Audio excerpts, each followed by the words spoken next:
video, I'm going to show you some tips and tricks that I picked up about improving our bass tone and getting much more solid attack on the front end of the note. One of the first things that improved my bass tone was switching from ye old claw grip like this and playing with good technique. There are people who don't do this, but it feels like those people have to compensate by doing some crazy stuff because they don't have those fundamentals down. Now, why does this matter? First of all, just the anatomy of the finger. Once you've been playing bass for a while, you get those calluses, and on the finger, the calluses form really easily at the tip, but they don't form down that center line. The more claw-like that you end up, the harder that it is to play on the tips of the fingers. Like, I can't even force my pinky to get on the tip there. If you can't play on the tip of your finger, it's going to be really hard to, number one, build up the callus. Sometimes, for me, I noticed that by doing the claw grip, I would also start pointing my fingers more vertically. And what that meant is that they were coming down the center of my finger. I was getting really thin and I guess tinny at an extreme.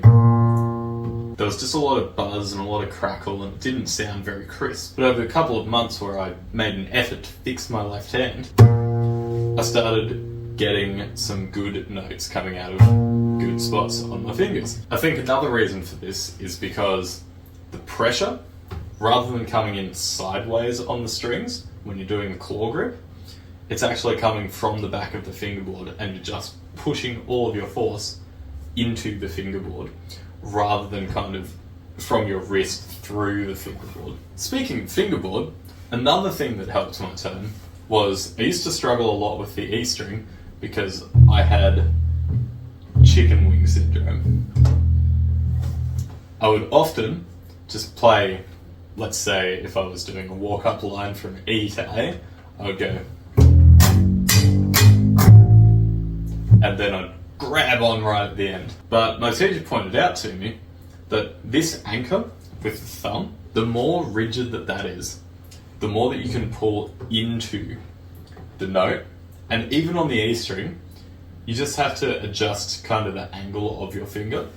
But on the E string, when you have that thumb locked in, you can pull into the fingerboard rather than pulling away and losing so much of that attack and power. And you also get a bit of that grit from the fingerboard by doing it this way. You know, you get the, rather than just a. Another thing that radically improved my tone was trying and sticking with a lot of different pizzicato styles. Everyone recommends either one finger all the time, two fingers all the time, two fingers all the time but you pluck on the second finger, or you go one finger and then when you do two, you kind of do the hand rotation.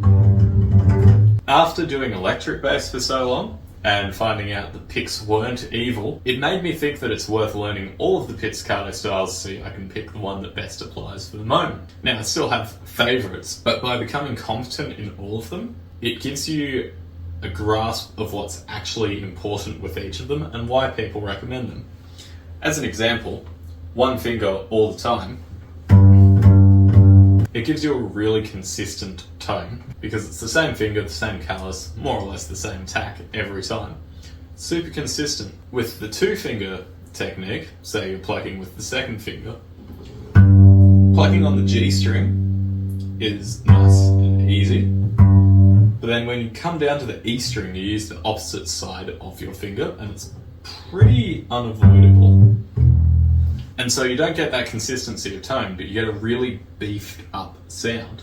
And once you've heard that sound and you get used to it, then you can adjust how you do your normal playing to sound more like that. Or you can work from two finger to get that tone and consistency of one finger.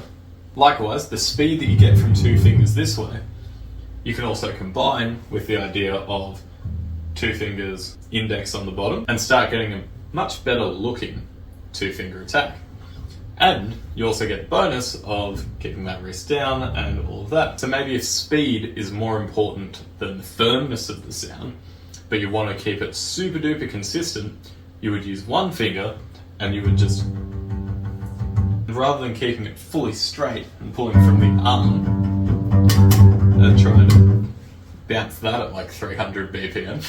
One of the last things that helped me a lot with my tone was actually just setting up my bass better. So I bought this bass secondhand. As you can see, it has been through the paces. When it came to me, it was as set up as I knew it should be. It was like, hey, it works, there's no holes in it. But over time, I've started learning a lot more about setting up basses and what's going to start making some nice adjustments that will especially help with tone and getting rid of the wolf tones. So those are the ones where it sounds like you're not quite pressing hard enough, like that, regardless of if you're pressing it like a madman. I'm thinking about doing a bass setting up video with one of my friends, but I will need more subscribers before I do that because I want to pay him for his time. He is a professional, I am a nobody. So if you want to see that, you need to help me get this channel up to 1,000 subscribers, and we'll talk to my friend who is a great bass setuper and a luthier.